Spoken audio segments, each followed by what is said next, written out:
Everybody wants to know what I would do if I didn't win. I guess we'll never know.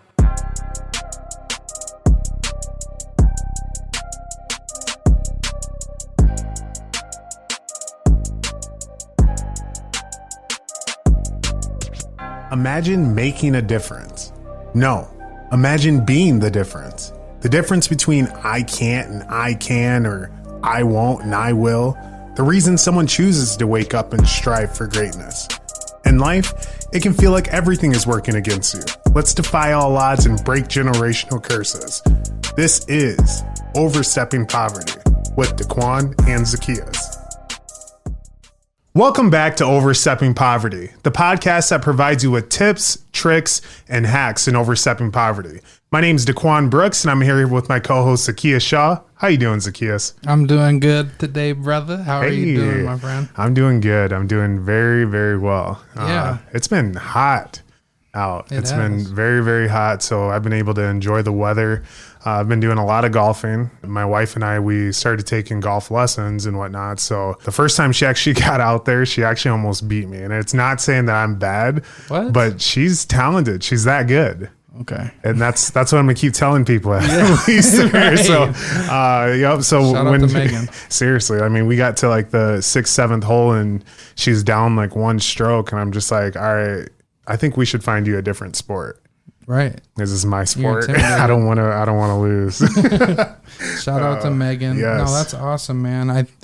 I love getting out there, golfing with you guys. I'm really not that good, but people need to get out there because golf is a game of life. Yeah, it is. And I've never had, some consistent play, but life, you're going to have some consistency. So I love it. Today, we have a special guest on here who could teach us something about consistency, I think. So absolutely. Why don't you bring him in and let's go. We have one of my best friends here, Jordan Taralson. He has come from actually the prison system. That's where he actually worked for quite a long time, 6 years actually. Yeah. On that, he is a very faith-driven, family-driven man. And just kind of getting into exactly why we have him here today is because he's actually more involved into the community than anyone thinks. He's meeting tons of people in the business that he owns, that he started from the ground up. And he actually took that business. He was, like I said, in the prison system for 6 years. And he did something that most of us would never do. And that's leave that comfort zone to build something of their own. Right. And he's done a great job at that, now he owns that Sioux Falls Window Cleaning. So let's go. Jordan Taralson, how are you doing, man? Good, man. Well, thank you. I appreciate that. I've listened to every episode so far, and I feel like everyone has like a journey, and I'm like, dude, I'm just your average guy. So I feel like I appreciate that. That makes me feel good. So absolutely. I appreciate you coming on as well. I was excited when Quan mentioned you were gonna come on because I know you had some hesitation. You weren't quite sure just with never being on camera and stuff like that before. No, so I'm nervous. I'm a big fan. I'm a big fan of you guys. I appreciate you coming on, man. Yes. I think just getting into it, and Quan gave us a great introduction to you, but can you give us a rundown, kind of where you're from, what it was like growing up with your family, and kind of how you got to where we are at today? Yeah. So I grew up here in Sioux Falls, or actually I heard last week you went to Laura Wilder. That's where I started, yeah. Okay. I couldn't remember if we went to elementary, but for sure we went to Memorial together. Yep. And then Roosevelt. After high school, I went to Iowa, to Dort College. Okay. Where I studied for psychology and criminal justice. I had no idea what I wanted to do. I kind of thought maybe I'll be a cop someday, but I really wasn't sure. So I just figured I'll take the first couple years and see how it goes. But mostly I was focused on golf because I played golf for Dort. Okay. So go Defenders. And where is that at? Where's Dort? It's Sioux Center, so it's like an hour away. Sioux Center, so Iowa. Pretty close, yeah. Okay. Sorry, we're not the best at sports. I gotta be honest. So it's not like a huge deal. I mean, I shot anywhere from 70s, 80s, 90s. So yeah, that's awesome though. I do gotta add, my wife Alex. I took her out for her first round ever, and she shot a 61 on 9 holes. What? So she's a natural. Yeah. Wow. Yeah. So I'll definitely have to be taking her out more.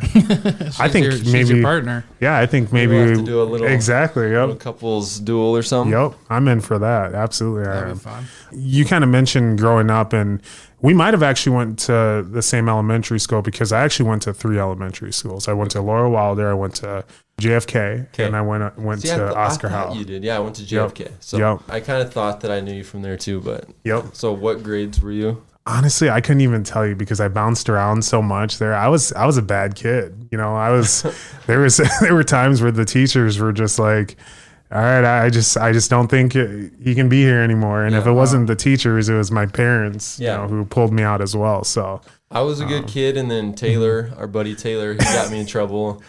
Got the black book and had to sit on the bench a whole bunch, but I love it. So this was middle school? that was elementary. Elementary school. Yeah. Okay. We started while we were young, getting in trouble. Of course you did.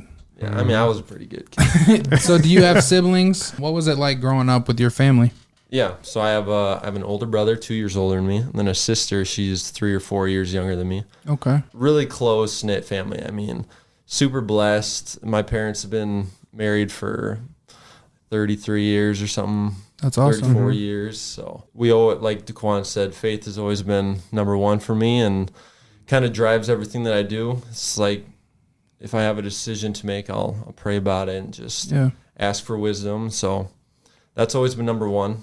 I like that. Why don't you tell us just a little bit about kind of growing up into a family that is faith first? There's a lot of families that try and get their kids into church and follow God and whatnot. I mean, my family did it as well. And there was a time in my life where I just felt like I was forced into it, so I didn't want to do it. That's you know? true. So I want to know, like, how was it for you? Yeah, that's true. Because, I mean, we were the family that church on Sunday, church on Wednesday nights, every week. So I'm going to church twice a week. And, you know, there were times where it's, you know, it's like, God, I don't want to go to church. I had a lot of friends that were in the youth group with me. So it was more like hanging out. So I never really felt too forced. It was always really fun getting involved with the youth. They make it fun. When you go to church, sometimes it's boring. Right. So when you actually hang out with the youth, it's a lot different. So that helped me a lot. Just being with the younger people. Find some commonality amongst each other and whatnot. I don't know much on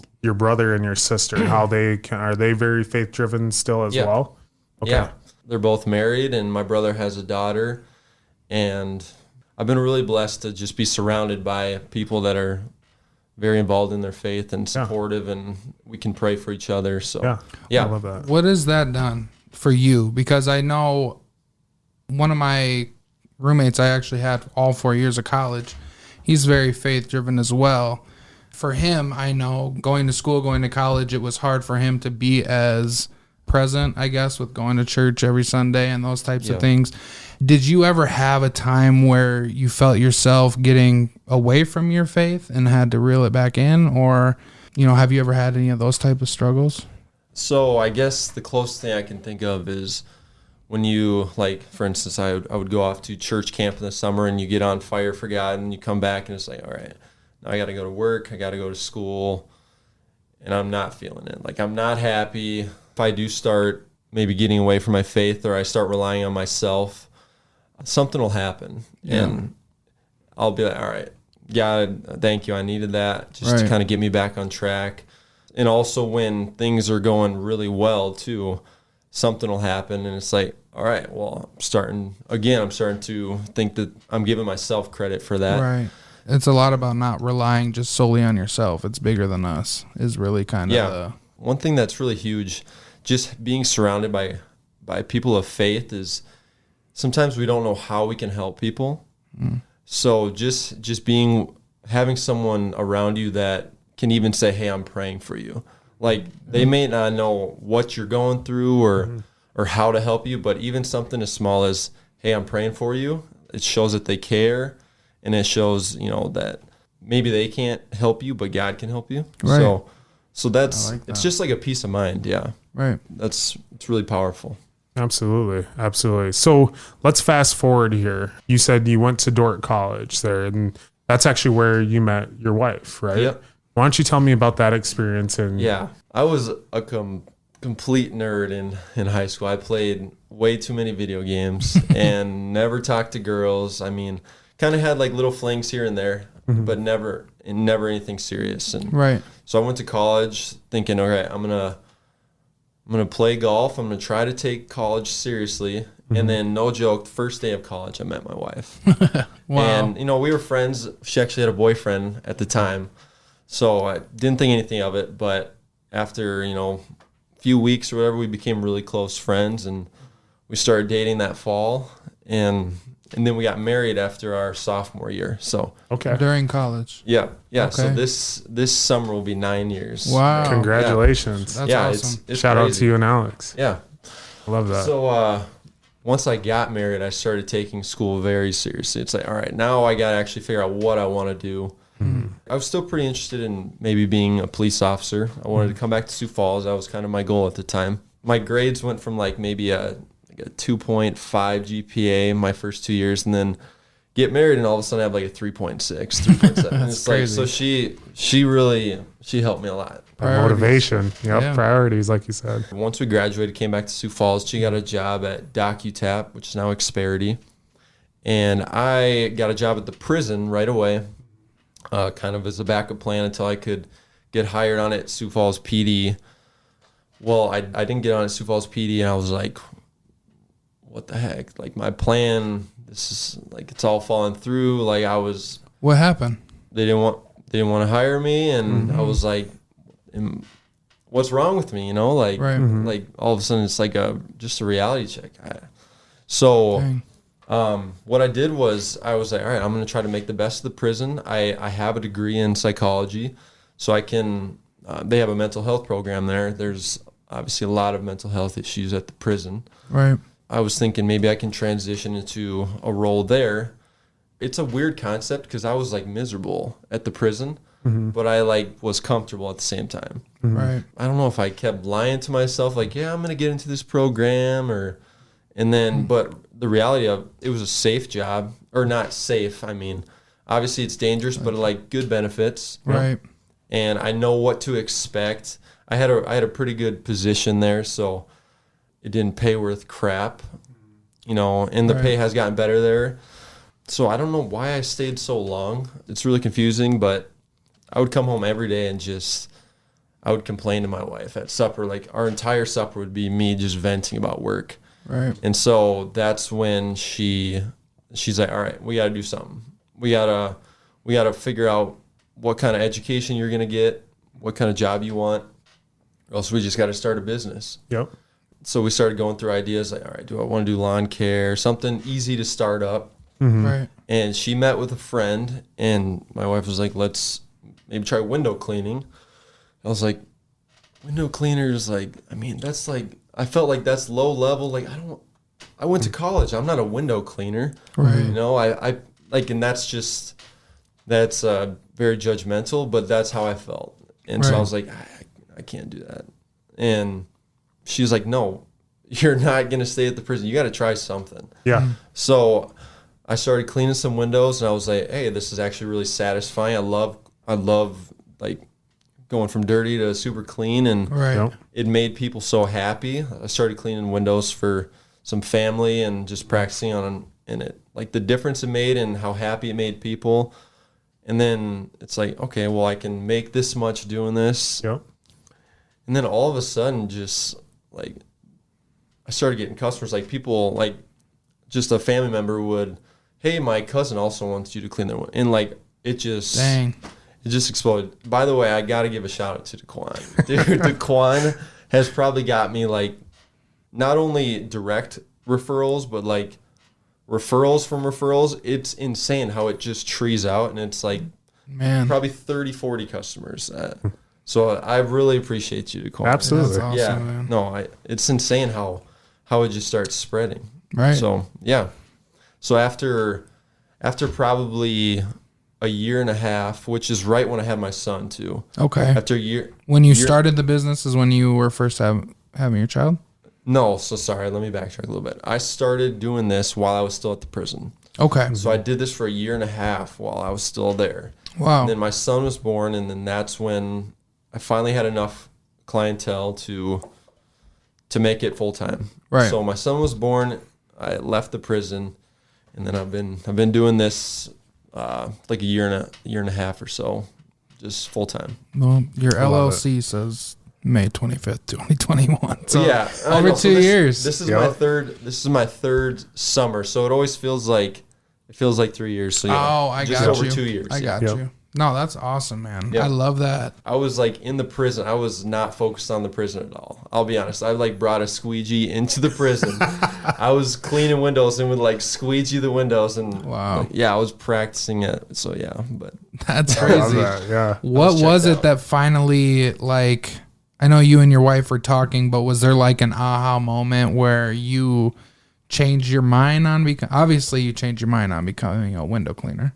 yeah. Like, what was that for you where you were finally like, okay, you kind of put your pride essentially to the side and were like, no, this is something that could actually feed my family?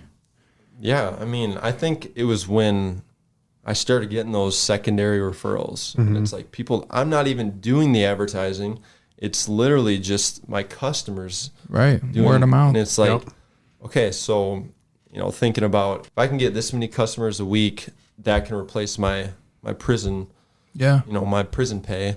So I was like, okay, that's like not nearly the amount of time that I'm spending at the prison. And plus the prison's holding me back. I couldn't grow my business any further. Right. While still being full-time at the pen. So it was like, all right, I just got to take a leap of faith. It isn't always what I thought it was going to be. I thought it was going to be just smooth sailing. Like, I already got this many customers. Well, then all of a sudden you hit dry seasons. And like there was a point last summer where I was paying a nanny to watch my son. And I was going out passing out door hangers. I was in this neighborhood. Yeah.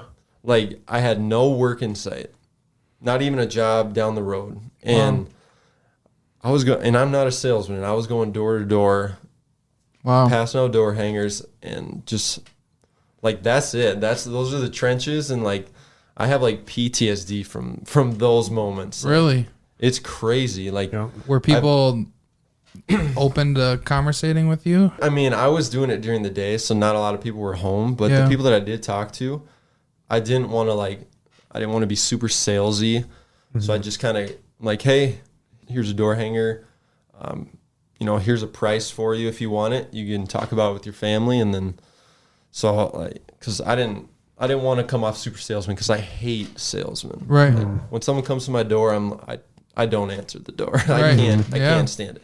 So I figured, like, I don't want to be that guy to them. So I kind of want to just make a quick comment, on because you said you went to school for psychology and criminal justice, and you had a full plan in sight, and of course that plan just blew up. I don't know if you heard in one of my other previous episodes, I had the same kind of plan itself for when I got out of school. You were psychology, right? I was psychology and criminal justice double major, and I wanted to be in law, but what I wanted to do was become a lawyer. And then all of a sudden that wasn't in the plans for me. Then I went into more of like the mental health field and whatnot. And that wasn't it for me. Yeah. And so then I finally got comfortable, and I was in this job. I was working at NAU as a kind of an academic advisor, but I oversaw all academics at that company here in Sioux Falls, and I was so comfortable. And then all of a sudden I got fired from there, just let go. They went through a full reorganization, and they just let a bunch of people go. Yeah. And then it turned me into what I'm doing now, and I love what I'm doing now. Yeah. And it sounds like that was the exact same thing. And for our listeners who are hearing your story and then all of a sudden hear other people's story on that, that's huge, because it's so easy just to want to give up and just be like, this sucks. Like, are you kidding me? Like, the Sioux Falls PD didn't let me in. Yeah. I'm a failure. No, it's because there's something other in store for you. Yeah. But you have to continue that path, Yeah. And so with that, I would say, like, I went to college. I don't want, like, anyone can be a window cleaner, I mean, and I'm saying that because I'm a window cleaner, and it's okay. Yep. I would say just don't shut things out. Right. Yep. You can make the best of anything. I mean, obviously I would recommend owning the business. You know, if you're gonna do it, I mean, be the boss. Yep. I mean, you could get some practice. You could work under someone for a while, but don't get comfortable. And like, you got to realize that you can be the boss, and you know, you just got to learn the trade. And Right. yeah. Speaking of that, I kind of want, like, with how you got your business set up, and it was piece by piece, you know, over time, obviously, as you build your clientele. For somebody that's out there right now that's listening, that's wanting to start a business, like you at the time, it was something that was, you were focused on something that was pretty cost efficient when it comes to starting up a business. What steps or advice could you give somebody that's kind of in those same shoes that you once were? I feel like we're just lucky now because we have the internet, and I just started in all my free time. I would watch YouTube videos. I've watched seriously thousands of YouTube videos on window cleaning, like anything you want to know about anything, you can just look it up. And so I started watching, you know, the business part of window cleaning, to the techniques, to the, you know, how to get customers advertising, what you should be charging. There's a million different things that pop up in your head at all times. And, and so whatever it is, just research and look into successful people's stories. Like, I mean, obviously you guys have people on here every week that you see what they come from, and then all of a sudden they're successful. And it's like, it doesn't matter where you're at, just a little bit of hard work. And, I mean, you got to dedicate yourself, and you got to educate yourself. Right. Yep. So just be dedicated to it, and it can happen. You just got to be really persistent too. You do. And consistent. Like, if you're not, it's really hard to follow through with things when you're not. Oh, yeah, and you're going to fail too. I mean, fail over and over again. I mean, I failed not only like cleaning windows, like just at the beginning, okay, I had to go back and like fix something, and it's like that's a pride check. Right. But it makes me that much more careful. So like the next time I do a job, it's like, all right, I'm not making any mistakes. And so now I feel like, okay, I'm a professional. Right. Yep. I like that a lot. Yeah, just learn from your mistakes and keep going. I love it. Yeah. So you own Sioux Falls Window Cleaning. So now there's one thing that I've noticed for each of us, and especially me, it's trying to balance that work life and your family life. You know, obviously you have a kid as well, and obviously a wife. So I want to know exactly, how is it that you're balancing both of those? Dude, I don't know. I honestly don't know. Like, I'm like today, it's so hot outside. Working outside right now in a physical job, you wouldn't think window cleaning is physical, but you're moving around ladders, it is very tiring. So then I get home, my son, all he wants to do is run around outside. My wife works from home, so all she wants to do is go outside and get fresh air. Yep. So at that point, I have to make a decision. Do I just sit on the couch and relax like I want to, or do I go outside? I'm not always perfect about it, but you got to make that decision. And I want to spend time with my son because he goes to bed at 6:45, 7 o'clock. So I get like half an hour free time with him. So, and then somehow you just have the energy for it. Yep. Right. Like I see like a lot of your guests on the podcast, they say it doesn't feel like work. Like you can put in 80, 90, 100 hours a week. And then back when I was at the prison, it's like 40 hours. It's exhausting. I'm dead. And I'm still physically tired, but somehow I have the energy to do it. Yeah. So I like that. It's the mindset too, I'm sure. I kind of want to go back to just touch on with you spending as much time as you did at the prison. Obviously, like you mentioned, that's a place where there is a big need with mental health.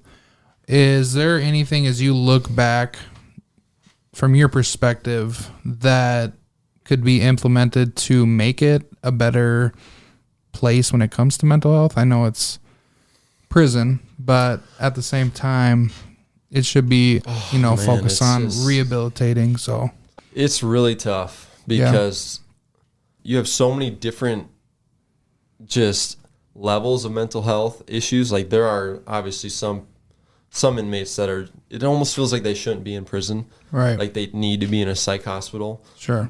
And there's no way that they could have understood what they did to get there.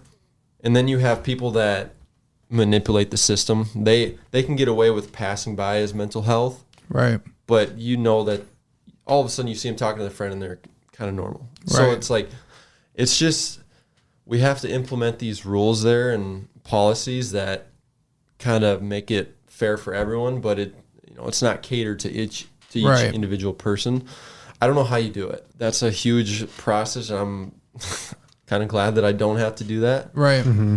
But something needs to change there. I mean, not just with inmates, but with staff also. I mean, I'm a pretty soft-spoken, nice guy. I'm not going to walk into a cell hall and yell at all the inmates, like that's not me.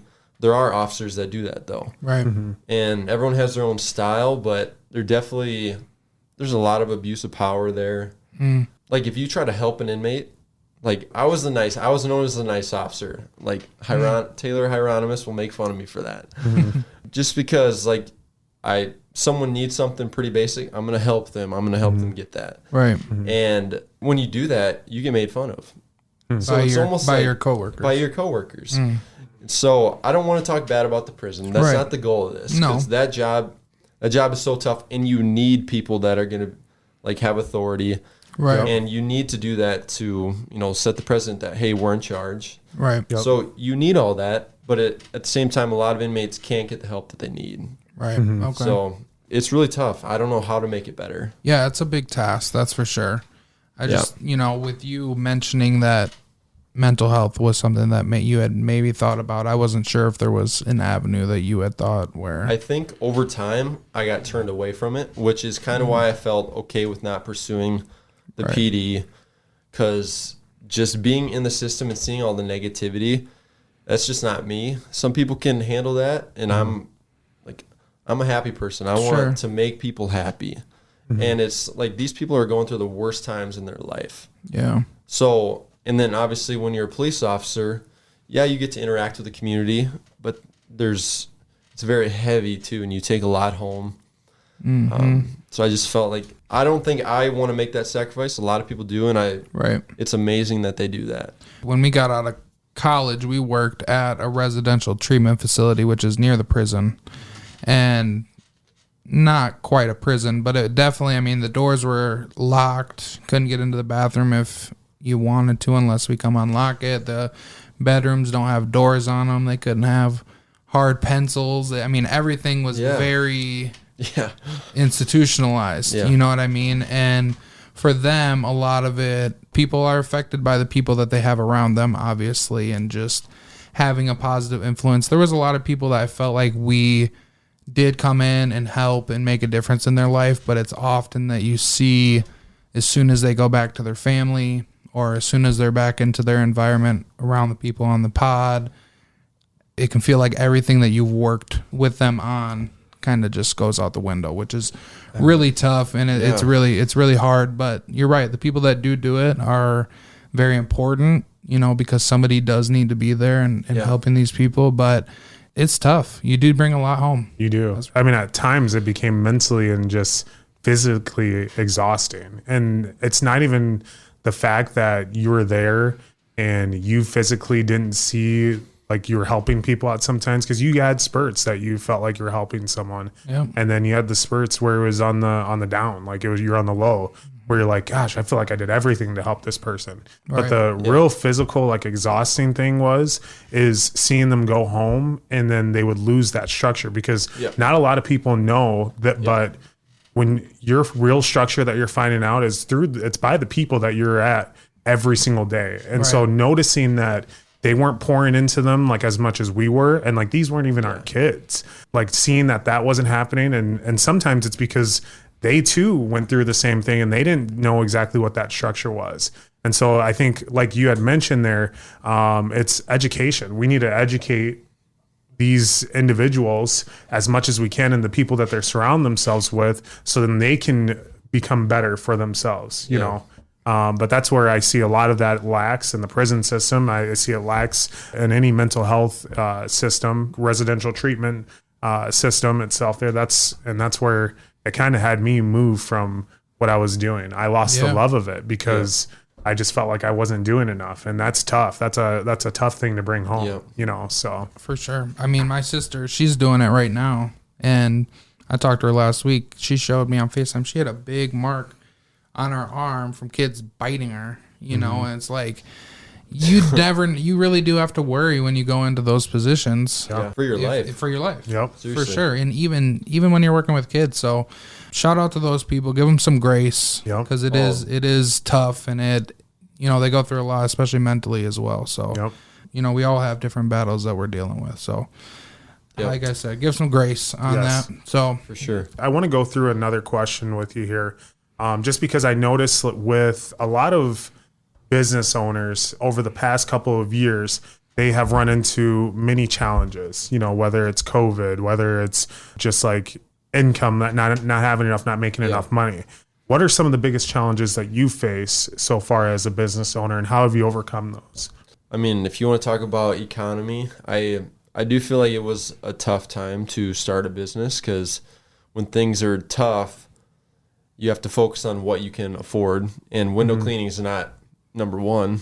Yeah. I mean, window cleaning that's a want. Yeah. It's not a need, so that's going to be the first thing that you're going to cut out of your budget. Yep. So, I mean, like that technically it is something that I worry about, and just with going through the years. And I mean, practically though, I'll be honest, my number one thing that kills me is rain. Yeah. I mean, like, it's just simple, basic. Because, I mean, if it's going to rain on a Wednesday or Thursday, not only does that affect my work for that day, but Monday, Tuesday, people don't want their windows cleaned. Right. So I have cancellations. Yep. I got to reschedule all the time. And if I'm not working, I don't get paid. Yep. Right. It's very stressful. Every week, I mean, I'm looking at the radar constantly. So it's something that might not be thought about, but just only being paid when you work it's a big thing for me. Yeah. How do you operate during the winter, or do you operate during the winter? So this last year, I actually watched my son full time. Okay. And then in the evenings, I would go weld for my uncle. He has a welding shop in T. Okay. That was a crazy, crazy season. I was more exhausted watching my son than I am window cleaning. Wow. So shout out to stay-at-home parents. Right. It's insane. I don't know how. I had one kid. Yeah. And I was exhausted. So I believe it. For the future, my wife and I are looking into adding services. So like snow removal, maybe Christmas lights. Yeah. So just checking out different options. Going to try to add services to our business. So like we added gutter cleaning, so that kind of helps us in the fall stay busy in the spring. So yeah, just kind of adding some services that I can add to the business. Right. Yeah. Keep you active with it.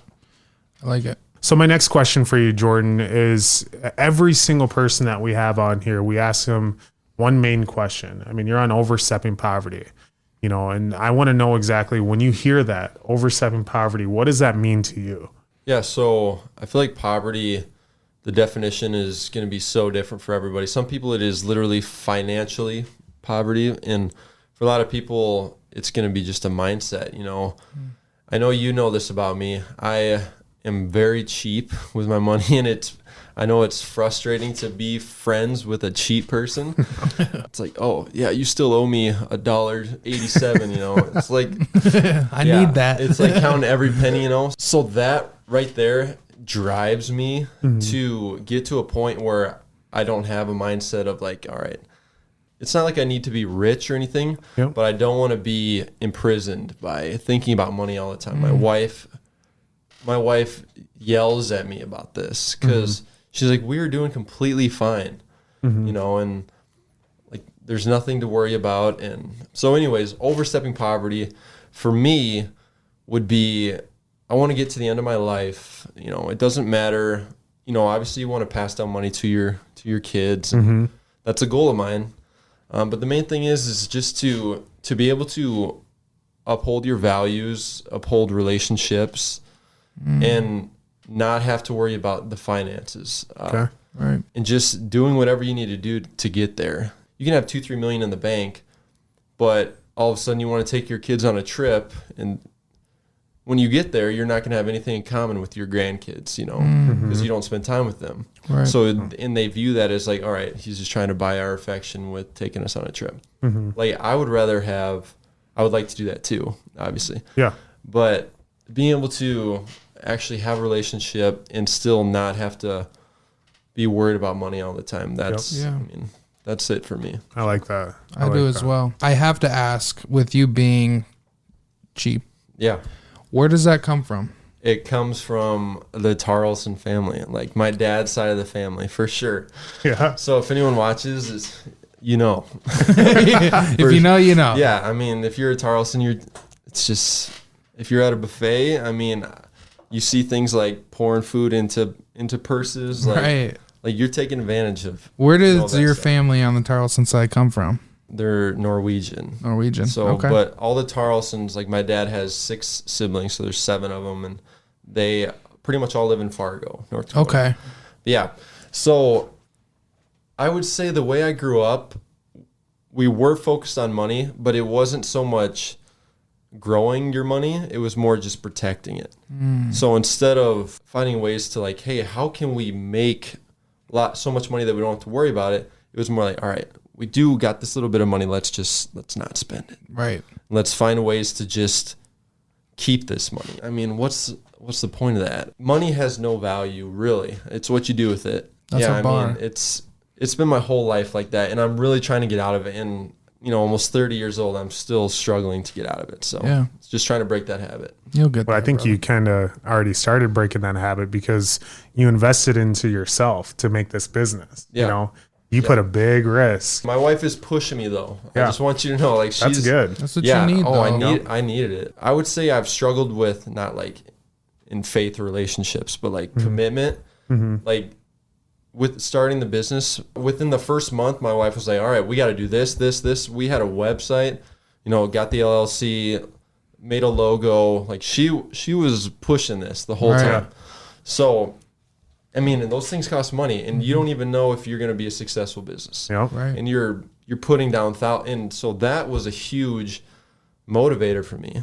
It's like, all right, I have money in this, we're making this work. Yep. Right. So that was a really good motivator for me. So sometimes I guess just take that step and kind of force yourself to be committed. Right. Yep. So that, I mean, for me, the financial part of it is what probably helped push me to like, all right, I got to make this worth it. Right. Yep. I got thousands of dollars on this. I can't just let it go to waste. And you'll hear it a lot in sales where, you know, a sales manager will tell you, go get a new car. Go get some more debt because it's going to push you to try to do more. Dang. Yep. And that's real. Like there are people that will tell you to do that because they feel psychology wise, Yep. it does something to you where I you can know see you that. got to provide. Yeah. You know there's more on your plate. You know you got to do more. So, you know that's a sink or swim approach though. Yeah, So, it is. Yeah, That it is. Let's go ahead and move into our next part of our episode, what we call as roundtable. So, Jordan, this is where you're able to ask Zacchaeus and I questions that you said you're a longtime follower of the podcast and whatnot. So Yeah. I'm assuming you probably have quite a few questions or a few questions at least to ask both of us. So why don't you go ahead? So I kind of knew that I was going to be on the podcast a while ago. So some of my questions have been taken. So I will. That's fair. So they've been answered. But one thing I was thinking about is we've talked about some of the things that helped me take that step into overstepping poverty. What is the one thing that has helped you? And obviously we're still on this journey. Like Right. We haven't. It's not like we've reached the pinnacle. None This is of the us. beginning. We're all in the beginning. Yep. We're in the journey. So what has helped you? Like, what is the one thing, person, reason that has helped you overstep poverty? I'd probably say, actually, I most definitely can say the one driving factor for me is when I was younger, there was a lot of things that I didn't have that I wanted. And I'd hang out with my friends and whatnot and like their families, and I'd see all this stuff that they were providing them. Yeah. Honestly, that made me hungry. And I suffered in silence just seeing this stuff. And there were times like my best friends, when I was younger, like they would make fun of me and like they didn't know I was like hurting seeing all this stuff that they had, but that gave me just motivation. I know, I'm with you. Like, Yep. like every year kids would get new basketball shoes. I didn't get new basketball shoes every year. Yep. So like little things like that, it's like kids don't even think about it. No, And not at you're all. like, dude, I'm embarrassed in my shoes right now. Like this whole practice, I'm thinking about my basketball shoes. Yeah. So yeah, Yep. I'm with you, man. So That's real. I would say for me, there's a lot of people that have definitely helped me overstep poverty, I would say. At times it's been Daquan. At times it's been my wife, my family, stuff like that. But just for me, kind of a driving force, I didn't grow up rough. I didn't grow up bad. I had both parents in the house until I was about to graduate high school. But, I am a product of a teen pregnancy. My father he did sell drugs at one point and stuff like that. So those were some of the things that I was seeing as I was growing up. But at the same time, when you're exposed to those things, they don't always seem out of the ordinary. From that, I did learn a lot. My mom, she works so hard. She always has. Yeah. She had to find a way. Had me when she was 17 years old, still in high school. Got her own apartment before she even graduated, all those things. Yeah. And then my dad, he comes from a Indian family, Sisseton-Wapton, Oyate. They went through poverty. They lived in physical poverty, and there were things that he went through that I was exposed to just by living with him and growing up with him that, it gives you kind of an edge. It gives you an edge and just knowing where they come from. I have a mentality that each generation should get better. Yeah. I think that's really is overstepping poverty because the things we're doing now, they're not necessarily all for us. Right? Like you're building this business. Yeah. Not for you. No, man. Right? Like I'm thinking about my son the whole time. Exactly. Yep. So when you have that type of mindset and you're doing things to make sure that your son doesn't just get everything in the world that he wants, but that he has a strong foundation and people to fall back on and just learn from, it's big. So yeah, that's what I would say. Yep. Building an empire, you know what I'm saying? Right. Like you build this empire and you continue to pass it down. That's that generational wealth. I didn't mention that in the end, but you mentioned it. You said that it's not all for us. Those things that I wasn't getting and whatnot, I don't want it now just for me. I want it for my wife, my family and whatnot. And so this is how it goes. This is where it all started. Yeah. That and hunger. Then you want to be, while you do that for your kids, you want to be intentional with making sure that, hey, they know how lucky they are. Because you don't want them, all of a sudden it's the same cycle where your kids are getting new basketball shoes every year. Yep. And they don't understand why the other kid doesn't have basketball. Yep. So I don't exactly know. I'm a new parent, but we got to try to figure out how to teach our kids, where we came from too. So absolutely. Yeah. I love that.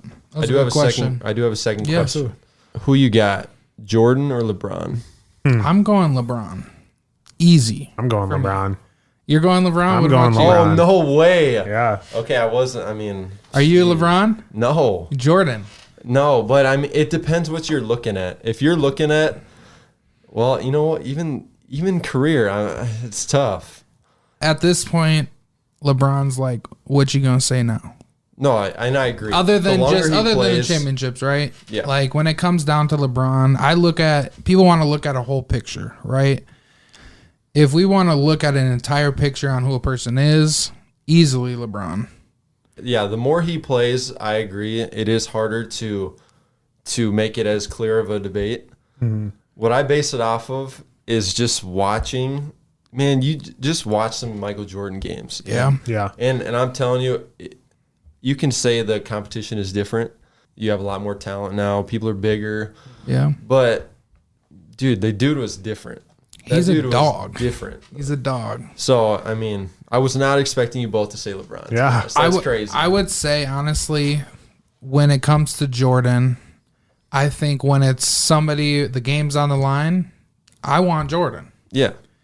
When it comes to my team and somebody that's going to make sure everybody's in the best position to succeed, I'm going with LeBron. He orchestrates everything. Yeah. So he's more of like a facilitator. At the same time, he can drop 40 on you. But Jordan, I think for me, he loses some points because when he wasn't playing and took a year off, the Bulls were still just as good. That's a good point. You can't say that about any team that LeBron has ever been a part of. Yeah, they fall apart. True. They do. All right, well, usually people say Jordan right away. So, But what do you think, though?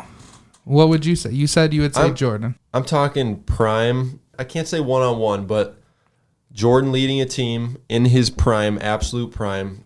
LeBron James leading a team in his absolute prime. I'm taking Jordan all day. Damn, that would be so fun. That would. I mean, and it can never happen. It's all hypothetical. Right. Everyone talks about it, but Sure I'm can. just saying NBA 2K. the best Jordan is better than the best LeBron.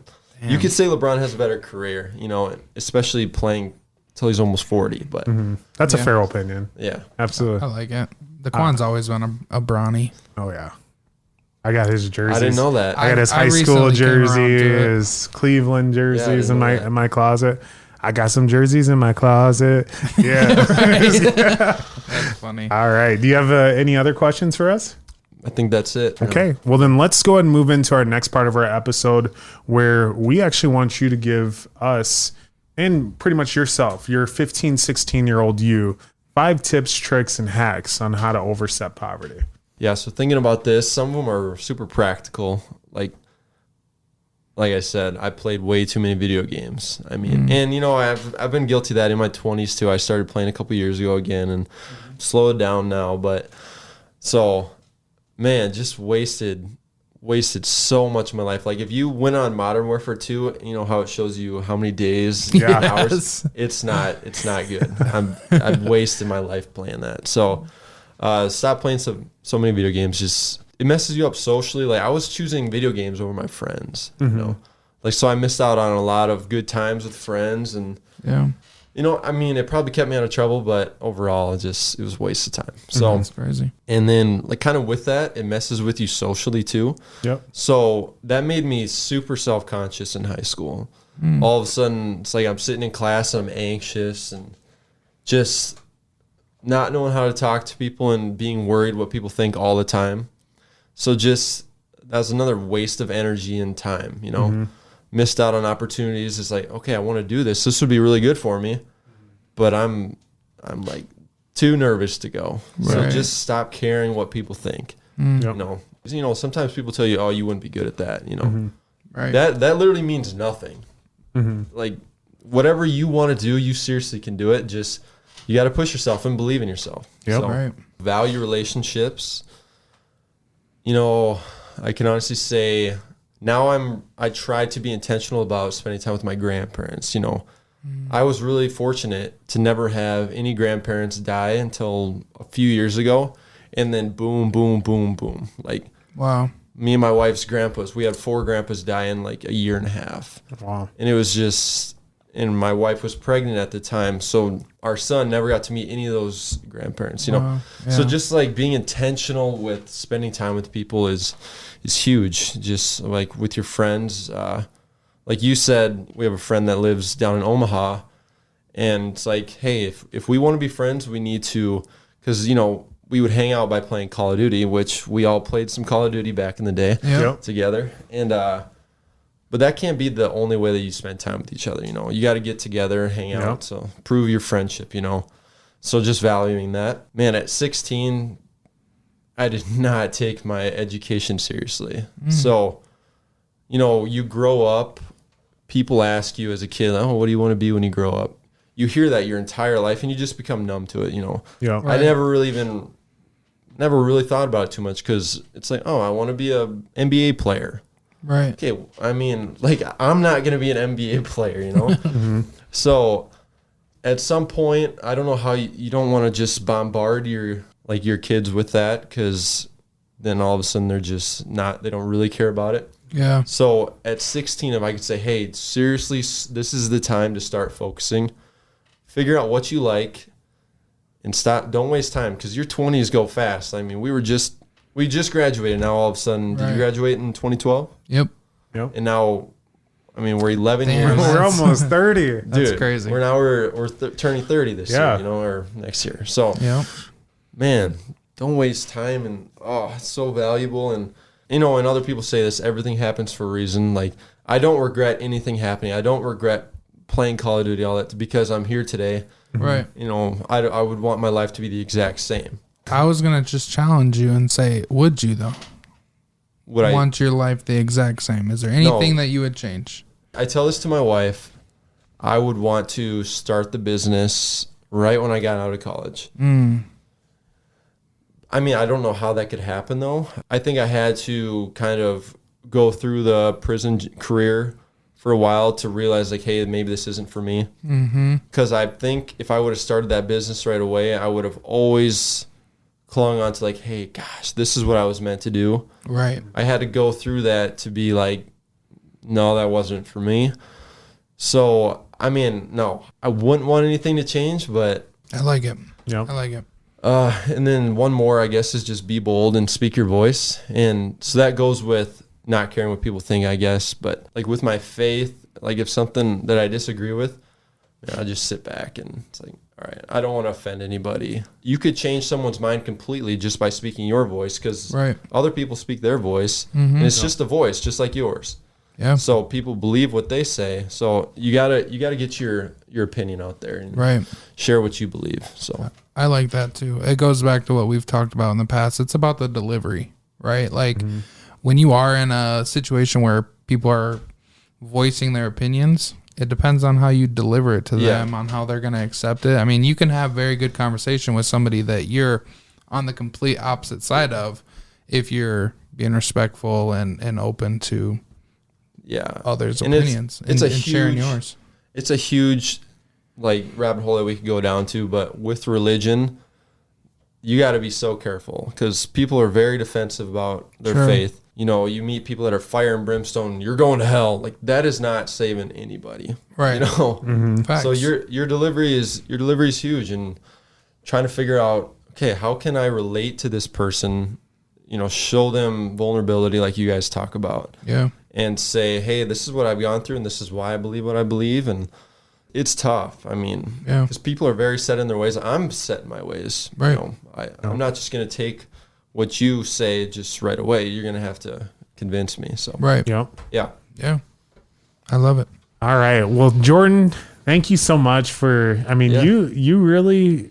You did your thing. You did. You were very nervous. Know what I'm doing. Yeah, I'm nervous still. You know, but we appreciate you being on Overstepping Poverty. Yes. To our viewers, again, book Sioux Falls Window Cleaning and keep an eye out on the website and whatnot, as well as for more information. Like you said, there's going to be added services to that, so they could be a home near you as well. So cleaning your windows, the gutters, maybe it's snow removal, maybe it's Christmas lights, who knows? More to come. Yep, more to come. Well, thank you guys so much. Again, my name's Daquan Brooks. I'm here with my co-hosts Zacchaeus, and I also want to say thank you. Yeah, thank you guys so much. Appreciate it. Until next time. Thanks for tuning in to another episode of Overstepping Poverty. We hope you found this week's discussion informative and thought-provoking. We know that tackling poverty is a complex issue, but by working together and understanding the root causes, we can make progress towards creating a more equitable society. If you enjoyed this episode, please share it with your friends and family, and don't forget to subscribe to our show. Until next time, let's take the next steps in Overstepping Poverty.